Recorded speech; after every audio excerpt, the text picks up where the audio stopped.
866-WE-BE-BIG is our number, and we welcome to the Rick and Bubba Show Congressman Gary Palmer. Welcome back. Good morning, Rick. Good morning, Bubba. Good to see you. But better known. How are you, Congressman? Better known as Mr. Excitement. That's right. Well, you know what? I used to get hit all the time about not smiling enough, and as y'all know, Laura Ingraham is a friend of mine. She told me one day, she said, you know, if you'd smile, you'd be a nice-looking guy. So I started smiling. Next thing I know, I got elected to Congress.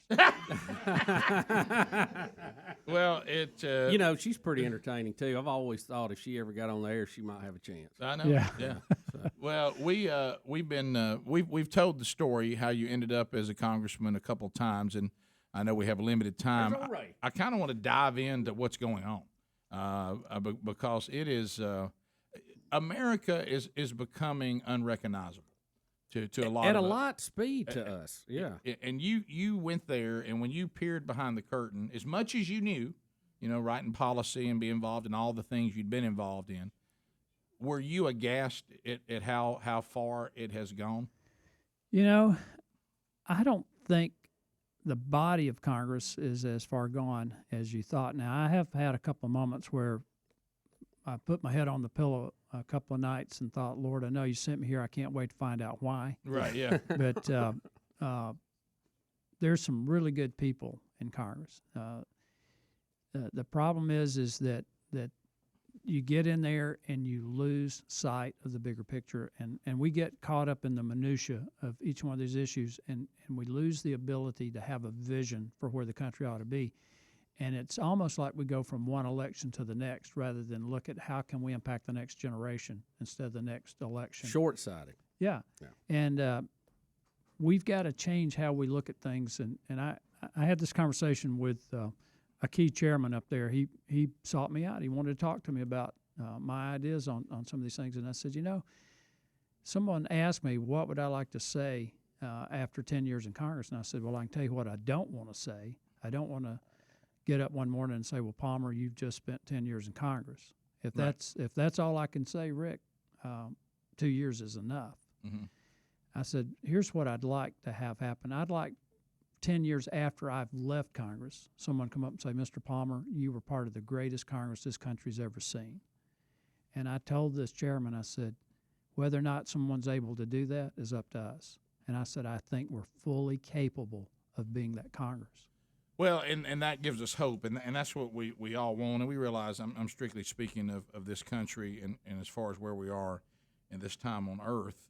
One of the things that we've tried to talk about on this show over and over again is this establishment clause and how it seems to have been completely redefined on some of the bizarre rulings on separation of church and state, which we know is not actually in the Constitution. It was in a letter, but they're talking about the establishment clause. Today we have a Marine, who's court-martialed because he would not remove a Bible verse from his computer. It's actually a lady. Is it a lady? Mm-hmm. Yeah, and so Monfif? So she would not remove a Bible verse from her computer. You know the history of this country. You know the Founding Fathers' intent of the Establishment Clause. Does a Marine with a Bible verse on her computer that everybody can see violate the Establishment Clause? Absolutely not. I had my picture made at the house. She can be court-martialed, by the way. With the pastor of Whitesburg Baptist, Jimmy Jackson. And with me, and Brother Jimmy was the chaplain of the house, who's a Catholic priest. I got an email saying, whatever happened to separation of church and state? To show you how ignorant that individual is, here's a Baptist, a Presbyterian, and a Catholic. The whole issue of Congress not establishing a religion was so that there wouldn't be one church. Right. This is a perfect example of what the founders had in mind, that there'd be a Baptist pastor, a Presbyterian, and a Catholic standing together at the house. I mean, it's Congressman, too, I think the bigger issue, and this is what I struggle with, is what is establishing a religion? Now, to me, ISIS establishes a religion. They say join or we will lop your head off. Mm-hmm. the fact that I want to tell you about Jesus, and I'm not holding a gun to your head, that doesn't mean I'm establishing a religion. No, That's sharing what I consider to be good news with somebody. That I don't force anybody to be baptized. I don't threaten you with your life by doing that. That is establishing a religion. Me practicing mine and sharing my inner joy is not establishing, is it? well, the founders didn't want to be in a situation like they had in England with Church of the Church Right. of England. That was the whole point of it. And the rest of that amendment says, nor prohibit the free exercise thereof. Nobody finishes That's that. the They don't key finish part. it. There Right. is no wall of separation. In the Constitution Declaration, I mean, it's not even part of the founding documents. You guys, I've heard you guys talk about this. You know where it came from. It came from that letter that Thomas Jefferson wrote. And it was really the other way he was talking about, Exactly right. not the government limiting us, but keeping the government out of our religious practices. Exactly. So, But Why is it interpreted 180 degrees different? That's the now? question. We're sitting here talking about the obvious intent, to me, of the founders of the Establishment Clause, that anything that doesn't establish the official Church of America is fine, and you can't keep people from exercising the freedom to express their convictions, like the picture you just talked about of 3 denominations being represented, none of them the official denomination of the country, and you guys there. We know we had services that went on the Treasury, services that went on in the Capitol. So if they intended it the way it's now being interpreted, why didn't they live that way? And they didn't. So that could not have been their intent. How can these cases stand? I think this is part of this administration. I don't think we had ever seen a court-martial over an expression of faith prior to this administration, and I think there is a clear animus toward religion, toward Christianity, and not religion. I tell people, that it's a war on religion. Excuse me, it's not. It's how many practitioners of Buddhism or Islam have you seen them court-martial over anything? Nay. None. No. This is a war on Christianity. Congressman, I would even go this far, and I've heard the argument made, and I agree with it. What they're doing by taking away our First Amendment right to worship freely is establishing a religion of atheism. Yeah, it's. We must all be godless. It is a religion of government. That's what it is. They want you to Worship the be totally government. dependent on And by government. the way, the verse that was so offensive that has caused all of this, no weapon formed against me shall prosper. Now Now that really insults people, especially if you're a soldier. that's a a military woman, a Marine, with this on her computer. No weapon will prosper that comes against me. That's the verse that now has her getting court-martialed because she wouldn't take it off her computer. I would say that's probably even more military-like than biblical-like in a lot of senses. Well, that doesn't exactly make you run from Jesus, does it? No, not exactly. I wonder what the Pentagon will do when they find out that their Marines and other soldiers with Bible verses tattooed on their bodies. Because they have them. Mm-hmm. Well, that's one of the things, too. I've never been a big tattoo guy. I don't think it's prohibited in the New Testament. Don't go into all that today and make that argument. I've just never been a tattoo guy. But I'm going to tell you, I'm to the point that if you want one, I think if you put a Bible verse on, that's the way to go now. Well, I spoke out at the National Cemetery on Monday, on Memorial Day. And the first soldier killed in the War on Terror to be buried out there was Thomas Rivers, Lance Corporal Thomas Rivers, a young Marine. And this is the verse that he had tattooed on his shoulder and that was read to him by his best friend as he lay dying. Whoever dwells in the shelter of the Most High will rest in the shadow of the Almighty. I will say of the Lord, He is my refuge and my fortress, my God in whom I trust. Amen. So are we saying So that, let it be written. that he didn't have the right to have that? He had For all- every right to do that, and he gave the last full measure of devotion defending that right. We'll be back with Congressman Gary Palmer. More to talk about in the headlines today. Pass the gravy, please. Rick and Bubba, Rick and Bubba. Ooh, it brings me to my knees. Rick and Bubba, Rick 21 minutes past the hour of the Rick and Bubba Show. 866 We Be Big is the number. Congressman Gary Palmer is with us today. Has a history of using that. I know. That's a totally different subject. Right, it is. Congressman Gary Palmer, you will spin the Wheel of Meat today on Wheel of Meat Wednesday, by the way. Absolutely. Yeah, and I know you were pictured in the Washington Post with us in the Wheel of Meat. That must have been a proud moment. Well, apparently that the guy funny?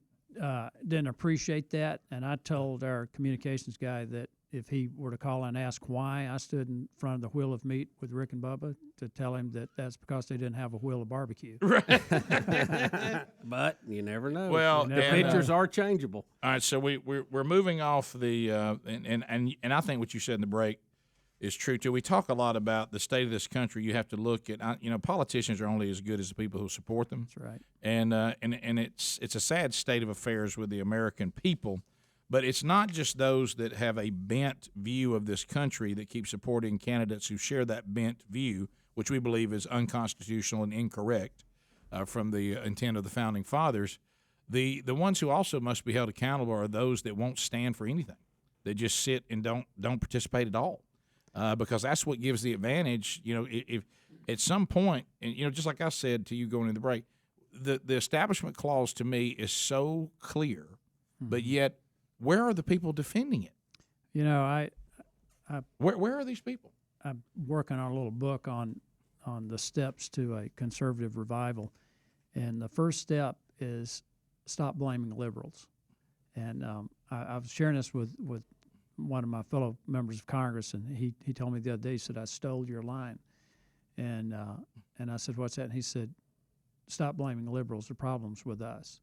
Because you do poll after poll that you look at, it shows that conservatives outnumber liberals, self-identified conservatives and self-identified liberals 2-1.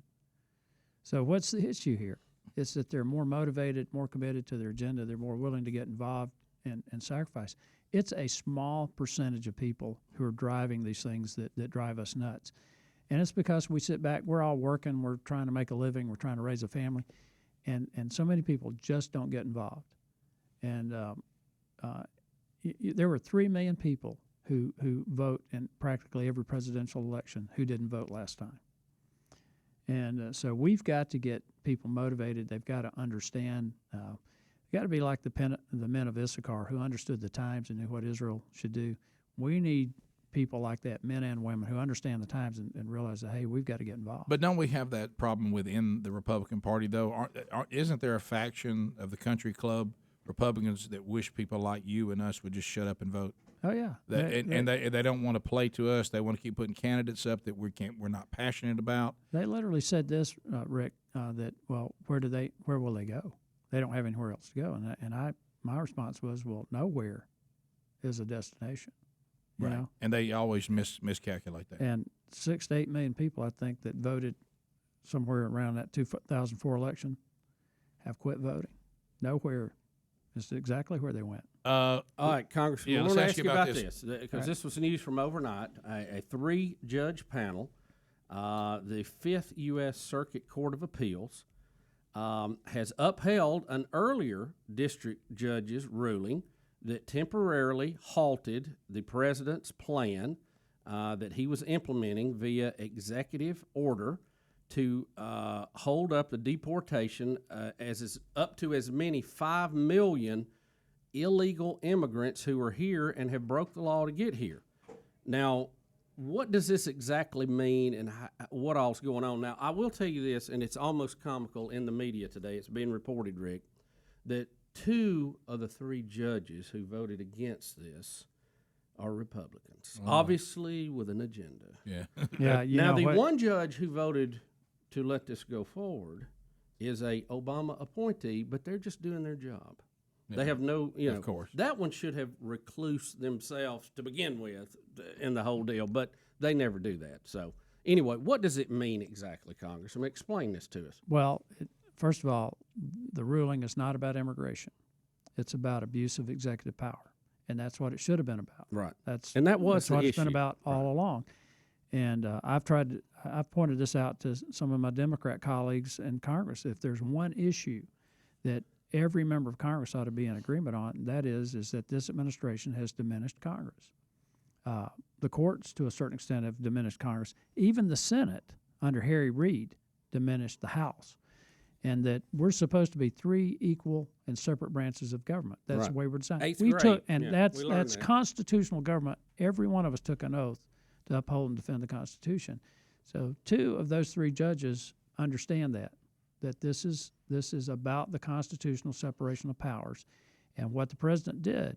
And I said this during the campaign all last year, created a constitutional crisis.